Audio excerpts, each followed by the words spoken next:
Baik, pada kesempatan kali ini kami akan membahas mengenai laporan keuangan UMKM.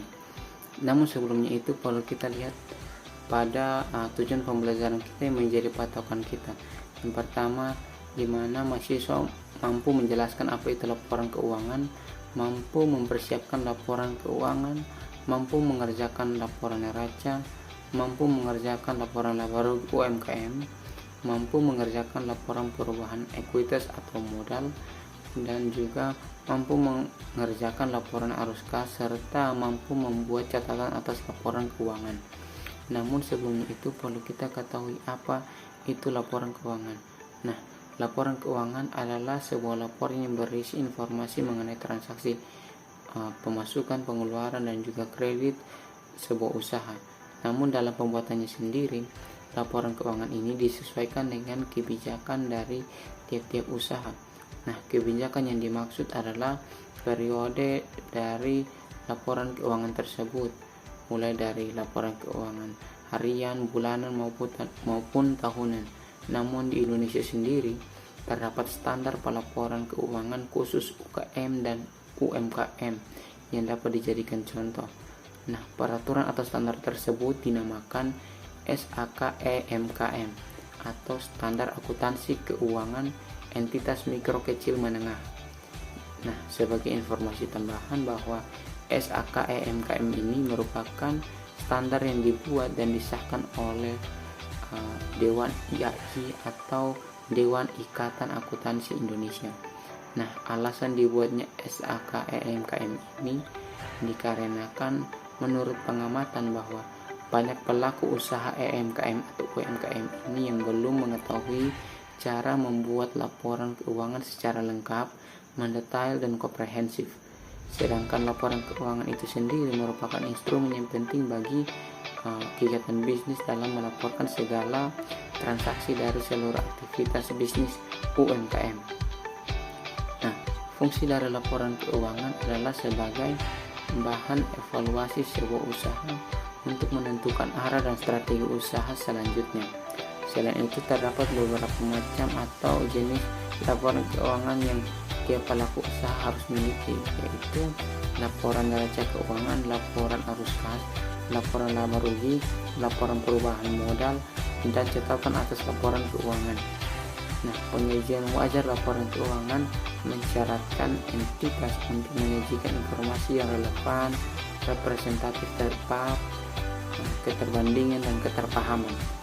Nah, entitas menyajikan secara lengkap laporan keuangan pada akhir setiap periode pelaporan. Jenis-jenis laporan keuangan. Yang pertama, laporan neraca keuangan atau balance sheet. Laporan neraca keuangan adalah salah satu jenis laporan keuangan yang berfungsi untuk melihat kondisi atau posisi keuangan dalam periode tertentu.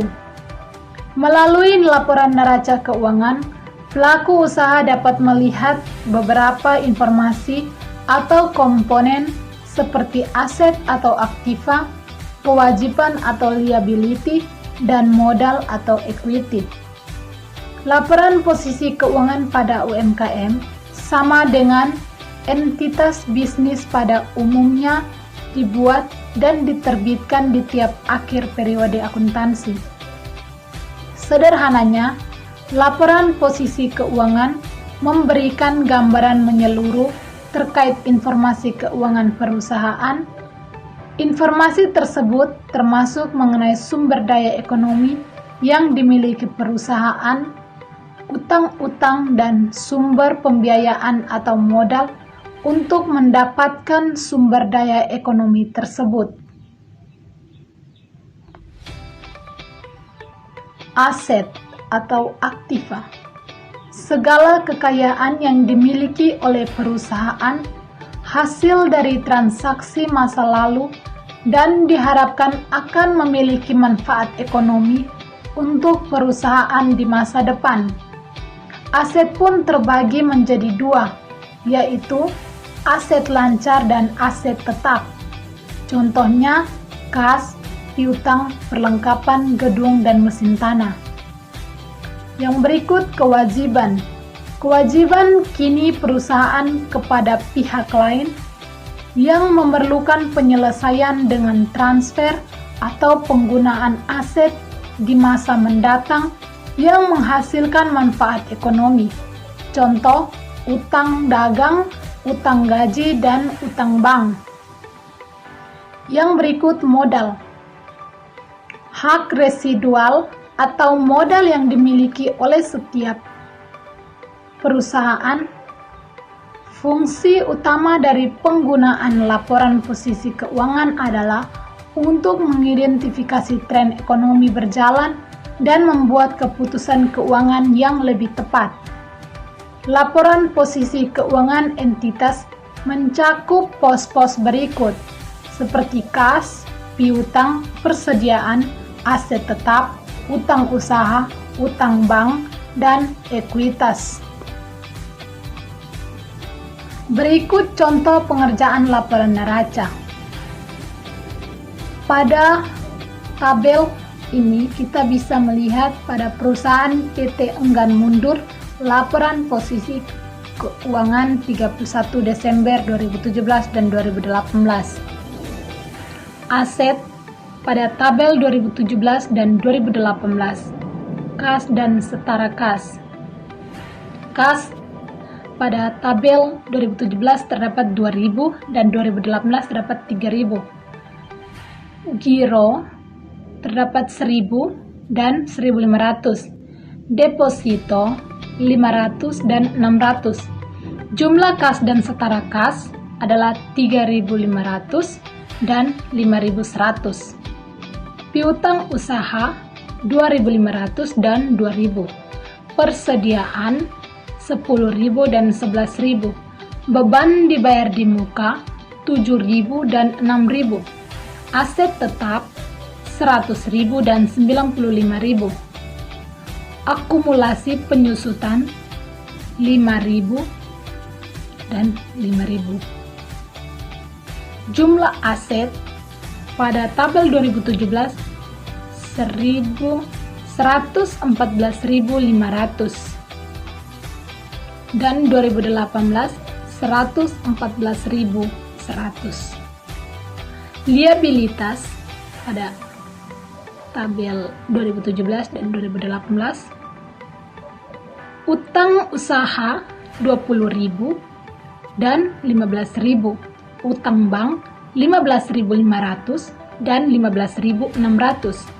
Jumlah liabilitasnya pada tabel 2017 jumlahnya 35.500 dan 2018 jumlahnya 30.600. Yang berikut ekuitas. Ekuitas pada 2017 dan 2018 modal 50.000 dan 45.000. Saldo laba rugi 29.000 dan 35.500. Jumlah ekuitas pada tabel 2017 79.000 dan pada tahun 2018 jumlahnya 83.500. Jadi, jumlah liabilitas dan ekuitas pada 2017 adalah 114.500 dan 2018 adalah 114.100. Laporan laba rugi. Laporan laba rugi UMKM merinci pada akun pendapatan, beban keuangan, dan beban pajak.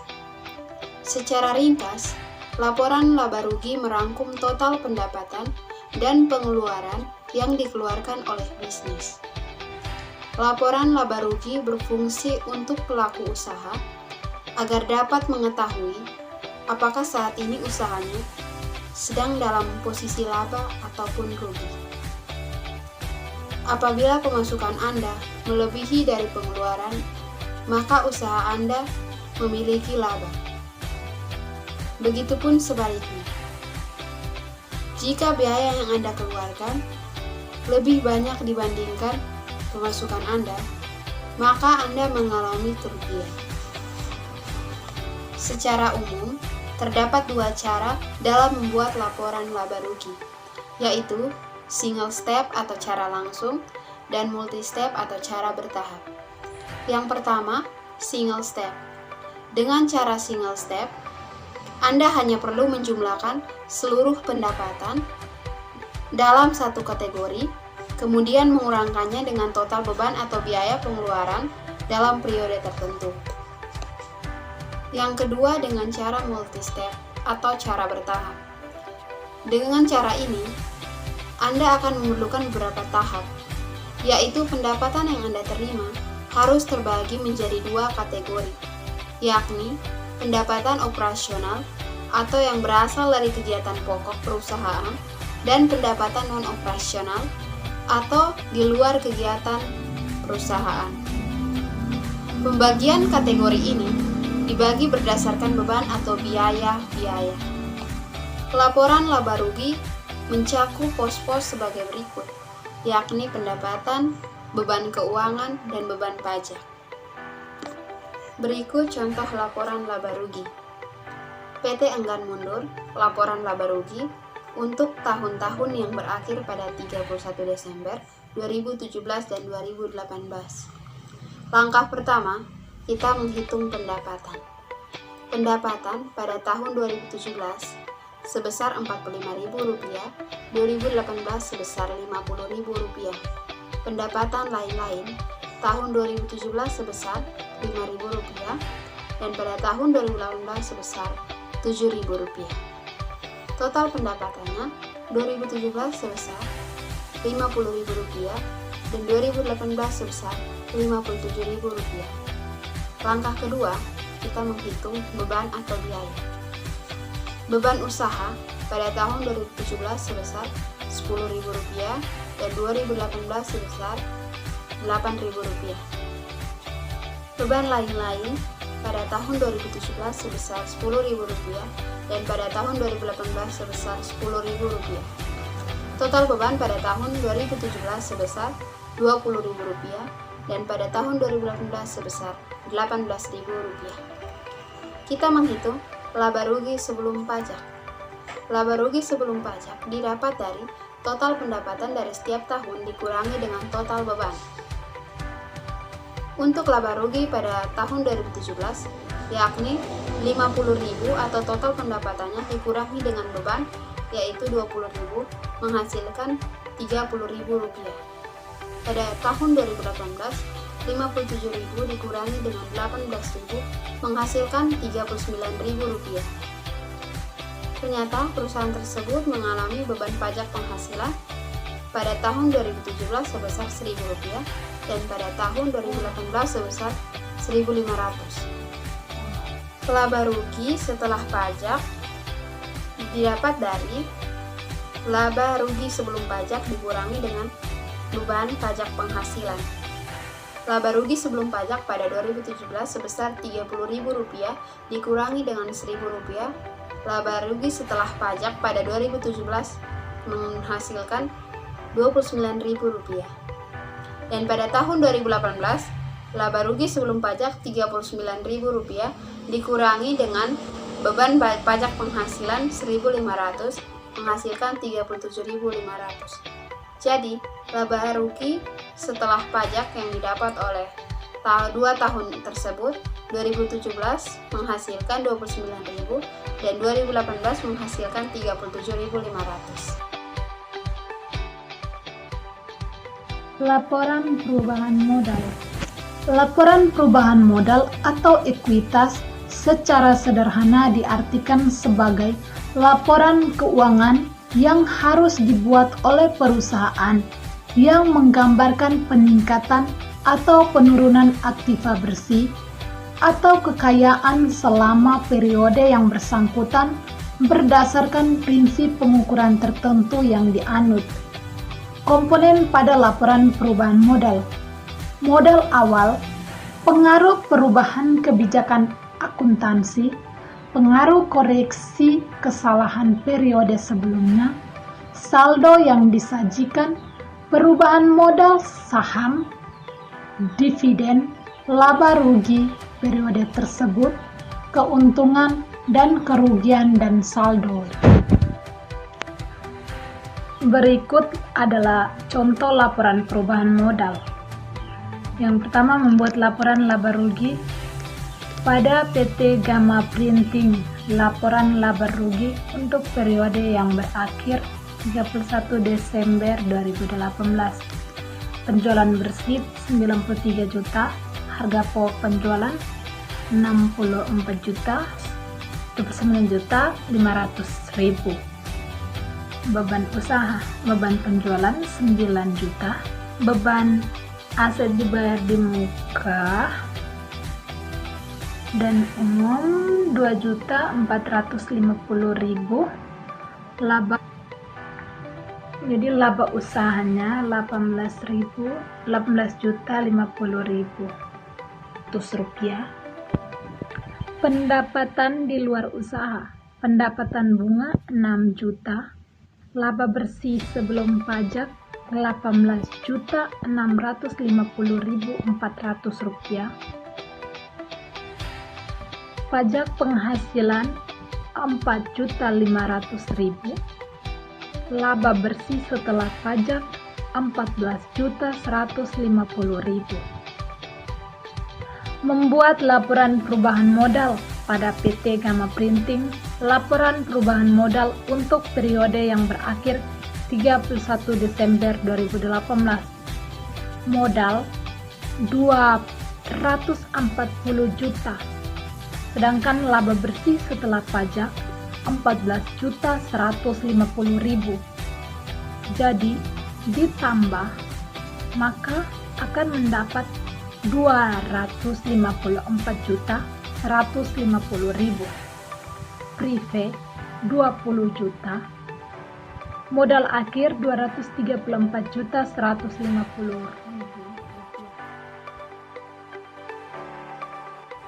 Baik, materi yang berikutnya mengenai laporan arus kas. Laporan arus kas bertujuan untuk menunjukkan data tentang aliran masuk dan keluar kas bisnis pada periode tertentu. Berdasarkan data arus kas terkini, kita pun dapat memanfaatkan laporan jenis ini sebagai indikator jumlah arus kas pada periode selanjutnya. Idealnya laporan arus kas disusun menjadi 3 bagian berdasarkan sumber arus kas masuk, yakni arus kas dari kegiatan operasional, investasi, dan pendapatan. Sementara arus kas keluar dilihat dari seberapa banyak jumlah beban biaya yang dikeluarkan perusahaan. Yang pertama, kegiatan operasional. Di dalam bagian ini segala aktivitas operasional yang menggunakan kas perusahaan. Contoh kegiatan operasional tersebut berupa penerimaan laba rugi usaha, pencatatan piutang usaha dari pelanggan, pencatatan utang usaha para supplier, dan lain-lain. Yang harus diingat, pencatatan aktivitas operasional ini harus disesuaikan pada periode yang sama dengan periode pelaporan arus kas. Yang kedua, aktivitas investasi. Aktivitas investasi mencatat kegiatan yang menggunakan kas perusahaan untuk investasi. Investasi di sini dapat berupa pembelian atau penjualan aset perusahaan. Yang ketiga, aktivitas pendanaan. Aktivitas pendanaan ini berkaitan dengan kegiatan utang dan kewajiban yang berhubungan dengan kas perusahaan. Yang berikut contoh laporan arus kas PT ABC. Yang pertama, arus kas yang berasal dari kegiatan operasional. Kas yang diterima dari pelanggan dikurangi dengan seluruh kas yang keluar yang berkaitan dengan seluruh kegiatan operasional sehingga didapatkan aliran kas bersih dari kegiatan operasional. Yang berikut aliran kas yang berasal dari kegiatan investasi. Kas masuk yang berasal dari penjualan investasi dikurangi dengan kas keluar untuk membeli peralatan, sehingga didapatkan aliran kas bersih untuk kegiatan investasi. Yang berikut aliran kas dari kegiatan keuangan. Kas yang diterima dari penjualan saham dikurangi dengan kas untuk membayar dividen dan kas untuk membayar hutang obligasi, sehingga didapatkan aliran kas masuk neto dari kegiatan keuangan. Kenaikan kas terjadi sebesar 210.000, saldo kas pada awal tahun sebesar 50.000, dan saldo kas pada akhir tahun sebesar 260.000 didapat dari kenaikan kas ditambah saldo kas pada awal tahun. Yang berikut ada catatan atas laporan keuangan. Sesuai dengan SAK EMKM, Catatan atas laporan keuangan UMKM harus membuat informasi berikut. Sebuah pernyataan bahwa laporan keuangan telah disusun sesuai dengan EDSAK EMKM ikhtiar kebijaksanaan akuntansi, informasi tambahan dan rincian akun tertentu yang menjelaskan transaksi penting dan material sehingga bermanfaat bagi pengguna untuk memahami laporan keuangan. Fungsi catatan atas laporan keuangan adalah untuk memberikan penjelasan atau rincian dari pos yang disajikan dalam laporan keuangan dan informasi tentang pos yang tidak memenuhi kriteria pengakuan dalam laporan keuangan. Catatan atas laporan kas keuangan memuat suatu pernyataan bahwa laporan keuangan telah disusun sesuai SAK EMKM ikhtiar kebijaksanaan akuntansi, informasi tambahan dan rincian pos tertentu yang menjelaskan transaksi penting dan material sehingga bermanfaat bagi pengguna untuk memahami laporan keuangan. Berikut contoh pencatatan laporan keuangan UMKM untuk toko ABC untuk periode 1 November 2013 sampai 20 Januari 2014. Penjualan ini merupakan rekap penjualan selama 27 November 2013 sampai 20 Januari 2014. Pendapatan ini berasal dari bunga bank yang diperoleh toko ABC selama periode data. Pendapatan ini berasal dari kelebihan transfer konsumen. Beban produk merupakan akumulasi belanja bahan, nyicil, label, dan berbagai biaya yang terkait langsung dengan produk. Beban ini mencakup ongkos kepada pelanggan. Beban ini merupakan gaji karyawan. Pos beban ini nantinya diberikan untuk insentif karyawan yang terkait langsung terhadap penjualan. Beban ini mencakup konsumsi karyawan saat membeli bahan baku maupun melakukan bagian dari kegiatan produksi. Beban ini mencakup biaya transportasi karyawan saat belanja bahan maupun melakukan proses pengiriman.